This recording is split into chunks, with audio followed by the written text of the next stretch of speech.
Johnny Carson was not just a television host.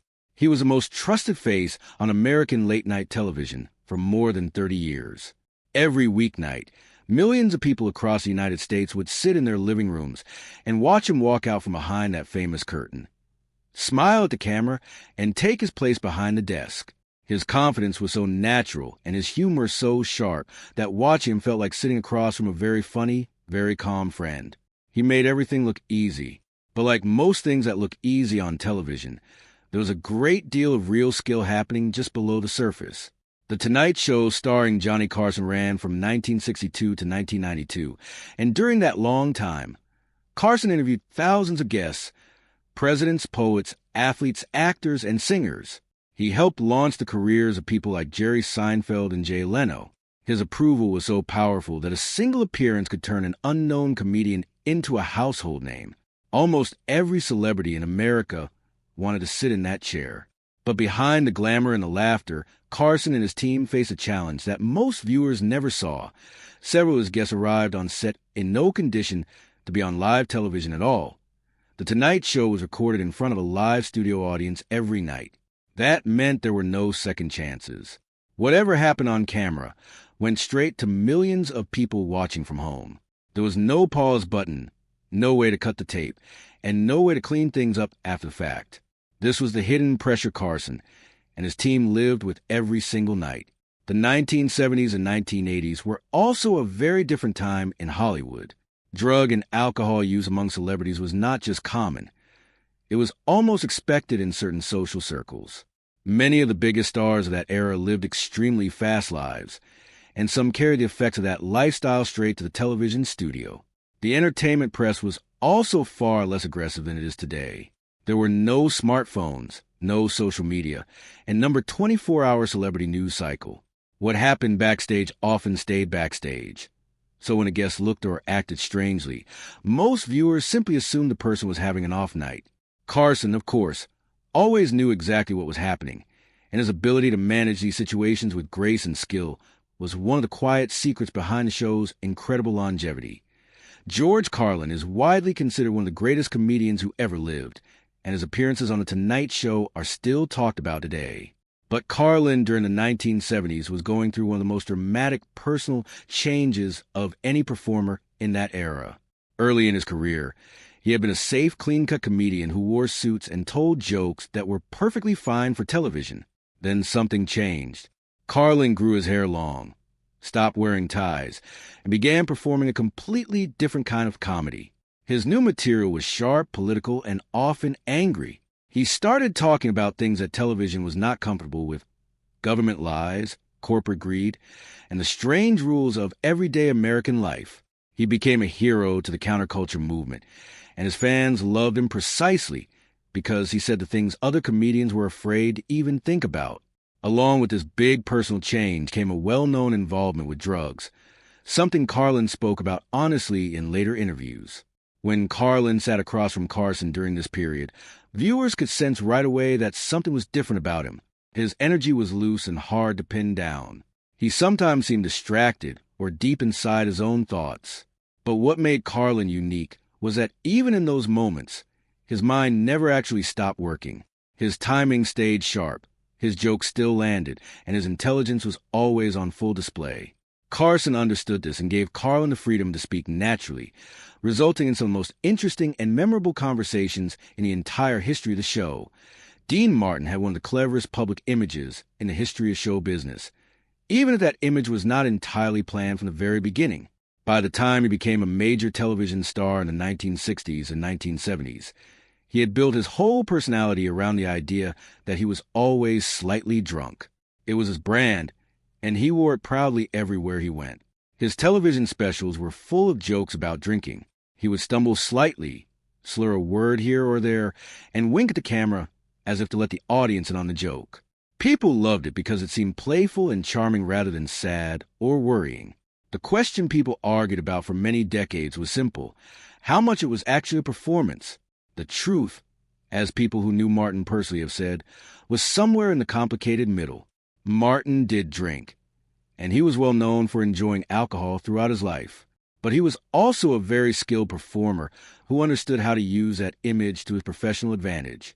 When he appeared on The Tonight Show, audiences could never quite tell where the act ended and reality began. And that mystery was a huge part of what made him so watchable. Carson was one of the very few people who could match Martin's relaxed energy without making it awkward. The two men had a natural chemistry that made their conversations feel warm and genuinely fun. Carson would gently play along with Martin's jokes, while also quietly keeping the entire interview on track, a balancing act that required enormous skill and experience. Dennis Hopper was one of the most talented and most troubled actors of his entire generation. He made a massive name for himself with the 1969 film Easy Rider, a movie he also directed that became one of the defining cultural moments of its decade. But by the time he was appearing regularly on talk shows in the 1970s, Hopper's personal life had become deeply chaotic. His involvement with drugs and alcohol was serious and well known throughout Hollywood. When Hopper sat down across from Carson, viewers got a real taste of just how unpredictable he could be. His thoughts moved in directions that were very hard to follow. He would start a sentence and then go somewhere completely unexpected with it, leaving the audience unsure of where he was heading. He laughed at things that were not obviously funny and turned serious at moments when the conversation had seemed light and easy. There was a raw, nervous energy to his appearances that made them uncomfortable to watch, but also completely impossible to look away from. It was like watching someone walk a very thin rope over a very long drop. You were never sure he was going to make it, but you absolutely could not stop watching. Carson handled Hopper with great patience and careful attention throughout. He asked simple, clear questions and gave Hopper plenty of room to answer. When things went in strange directions, Carson would gently steer back without ever making Hopper feel cornered or embarrassed on national television. It was a quiet masterclass in skilled and compassionate interviewing that most viewers never fully appreciated. John Belushi was one of the most exciting and high-energy performers of his time. His work on Saturday Night Live in the 1970s made him an absolute star, and his film work, including the much-loved Animal House and the Blues Brothers, cemented his place as one of the funniest performers of his generation. But Belushi also had a very serious and well-documented struggle with drugs that eventually cost him his life when he died of an overdose in 1982 at only 33 years old. During his appearances on The Tonight Show, Belushi's wild energy was often on full display. He was naturally a loud, physical, and overwhelming presence, the kind of performer who filled up every room he entered simply by being there. But on nights when he appeared to be under the influence of something, that already intense energy became even harder to contain. He would move around constantly in his chair, interrupt questions before they were finished, and suddenly launch into characters or bits that seemed to come from nowhere. The studio audience usually loved every moment because Belushi was genuinely funny even when he was clearly not at his best. But Carson's team was frequently on edge during his appearances, never entirely sure what was going to happen next. What saved those interviews from becoming complete disasters was a combination of Belushi's genuine talent and Carson's steady ability to hold the structure of the conversation together, while also letting Belushi's energy be entertaining rather than alarming for the millions of people watching at home. Not every difficult guest on Tonight Show was struggling with drugs. Sometimes alcohol was the issue, and sometimes the problem was a combination of substances and personal stress that made a guest very hard to interview in any smooth way. Ryan O'Neal, the popular actor who had starred in Love Story and Paper Moon, appeared on Carson's show during a particularly rough period in his personal life. The tension in those interviews was clearly visible to anyone watching carefully at home. O'Neal's appearances were different from those of performers like Carlin or Belushi because he was not naturally a comedian or a storyteller in the way those two men were. Without the safety net of humor and natural performance instincts, his difficulty in staying focused became much more exposed and harder to quietly cover up. Carson had to work considerably harder during these interviews, asking more questions, filling more silence, and working to find real moments of connection that could give the studio audience something to enjoy. He did all of this without ever making O'Neal feel humiliated or putting him in an embarrassing position on camera, which said a great deal about both Carson's personal character and his extraordinary professionalism.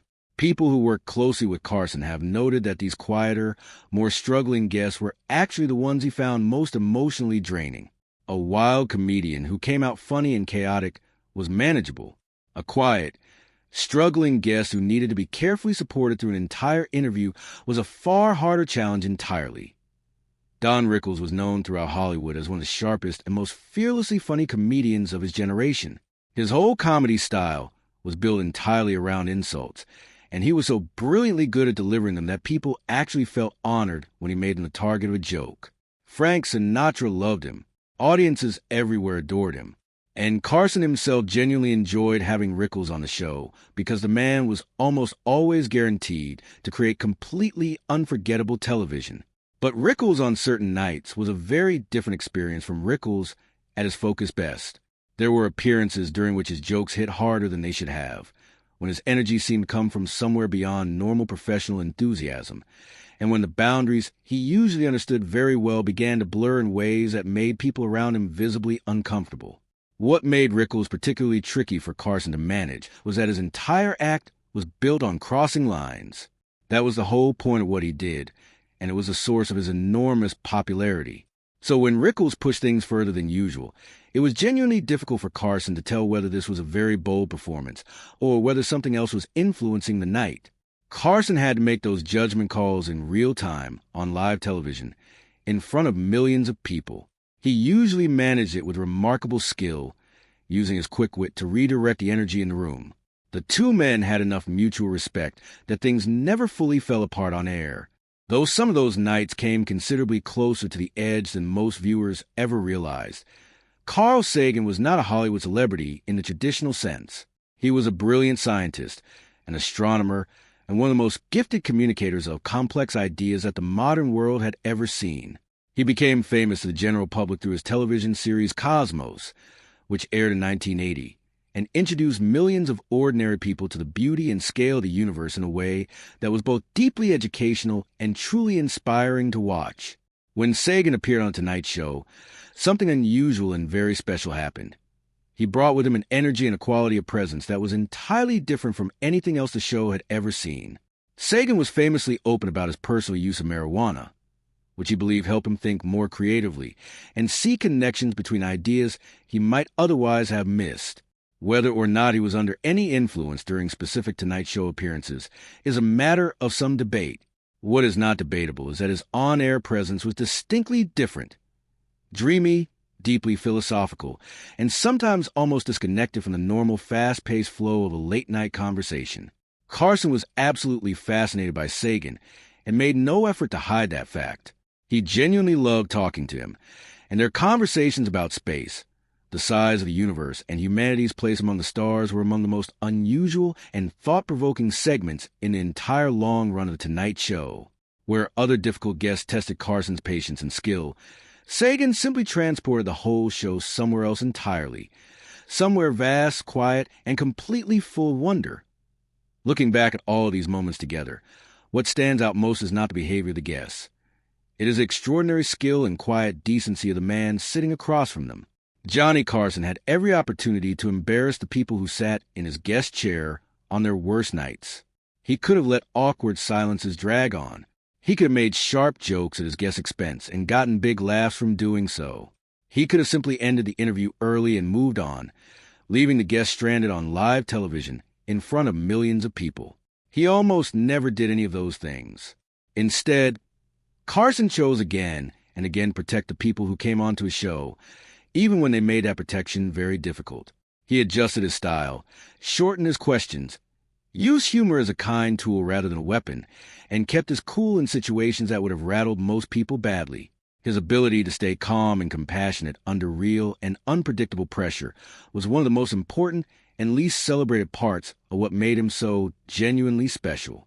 The Tonight Show ran for 30 years because Carson was brilliant, yes, but it also ran that long because he was a good and decent person.